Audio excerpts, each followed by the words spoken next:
किती दिवस झाले? प्रशासन मला रोज विचारते मधुकर, वडिलांना सांगता येत नाही का आधी माझं शिक्षण मग बाकी सगळं ते? काय सांगू सर, आणि कसं सांगू? गेल्या वर्षी बहिणीचं लगीन झालं, 2 लाख रुपये हुंडा घेतला आणि 1.5 तोळ सोनं. तवा काढलेलं कर्ज भेटलं नाही तर चुलत्यानं केस टाकली वावराच्या वाटण्याची. तिथं पैसा गेला, केस हरलो, घराच्या वाटण्या झाल्या. आता तर कुणाच्या घरात राहतोय सर. इकडून उंदीर येतोय तर तिकडून घुस येत्या. पावसाळ्यात अख्खं घर गळतंय. घरातली भांडी कमी पडते, पण पत्राची पानं काय गळायची थांबत नाही. बाप गावलती काम करतो, उचलापासून गुरं राखतो. तरी बी आज भाकरी खाल्ली तर उद्याची काळजी वाटते. आई रोज वाटी घेऊन येतात, त्याचं घर टिपती. कुठनं आणू तिला पैसे? आणि कसं म्हणू बापाला? या सगळ्यापेक्षा माझं शिक्षण महत्वाचं आहे.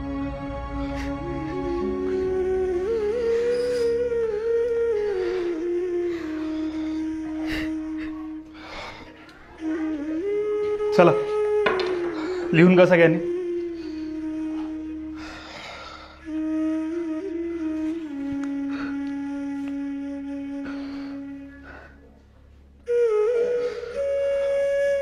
मधुकर, याच्या पुढे असलं वर्गात काहीही सांगायचं नाही.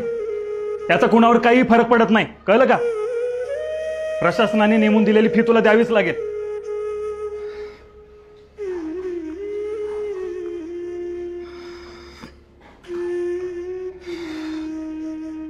मधुकर,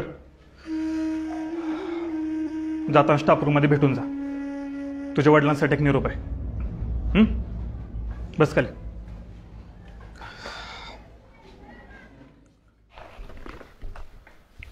आत येऊ का सर? अरे ये मधुकर, बस. नाही नको, हाय तो उभा. अरे ये रे, बस. नको. अरे ये म्हणलं ना.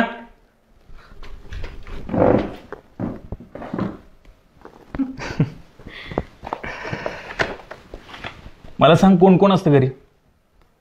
आई वडील असतात आणि 2 बहिणी आहेत. एकीचं लगीन झालंय, एकीचं यंदा होईल. बहिणीचं वय किती रे? माझ्यापेक्षा 3 वर्षांनी मोठी आहे. तुझं 14 म्हणजे तिचं 17 असेल.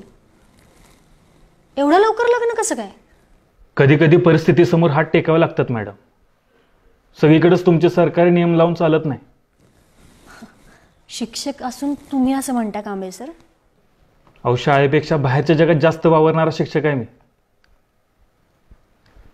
घरात तरण्यापुरीला ठेवून रानात जाणाऱ्या बापाच्या जीवावर उचललेल्या वजापेक्षा जास्त दडपण येतो. आणि तेच मनावरचं ओझं हलकं करण्यासाठी तो तिच्या लग्नाची घाई करत असतो. अहो, पण तिने शिक्षण घ्यायला हवं होतं असं तुम्हाला खरंच नाही वाटत?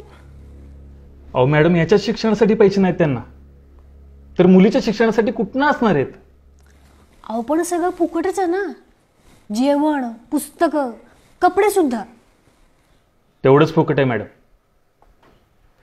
शाळा दुपारचं जेवण देते आणि त्याच जेवणाचा डबा आणल म्हणून पोरांना शाळेत पाठवणारा आईबाप बघतो ना, तेव्हा त्याच व्यवस्थेचा भाग असल्याची चीड येते. घरी भाकरीची तरा असल्यावर काय वाटतं याची झळ तुमच्यापर्यंत पुचली नसेल म्हणून तुम्ही असं बोलताय मॅडम. अहो, ज्या घरी भाकरीसाठी आईबाप रानोमाळ फिरतात त्या घरचं सगळं त्या मुलीलाच बघावं लागतं की. आणि कसं आहे मॅडम, तुमच्या भूमितीतल्या गोलापेक्षा भाकरीचा गोल जास्त मोठा असतो तिच्यासाठी.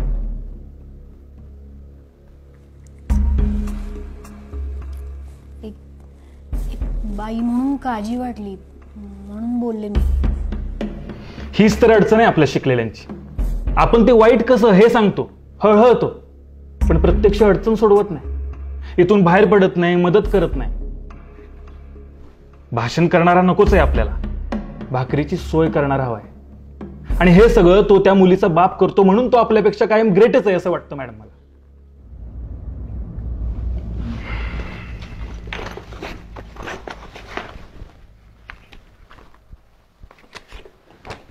घे.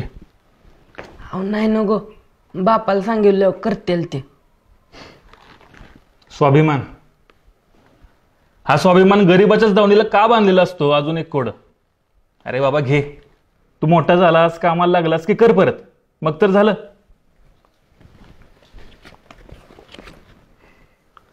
अहो फी फक्त 750 आहे, हे जास्त आहेत.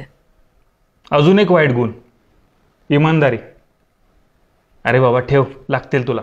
आणि अजून काय लागलं तर मला मागायचं, कुणासमोर हात पसरायचे नाहीत काय. आणि तू काय काळजी करू नकोस, मी नीट लिहून ठेवेन.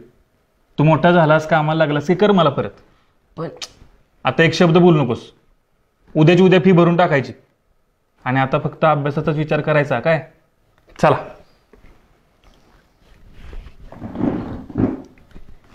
अरे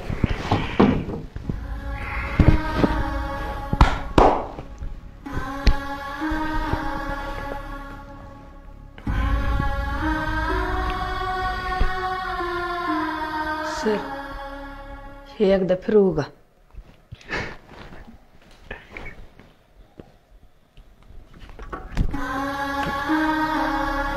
येतो.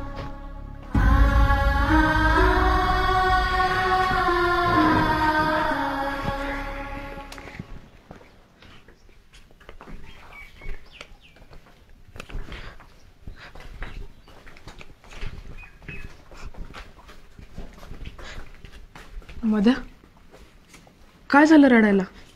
सर रागवलं का? नाही अभ्या, फीचे पैसे दिले सरांनी. सगळे शिक्षक कुरकुटे तरंगत नसते तर काय काय कांबळे सर बी असते. तिथनी 1 मिनिट बी लागला नाही हे काढून द्यायला. माझ्या बापाचं 2 दिवसाचं कष्ट वाचवलं रे याने.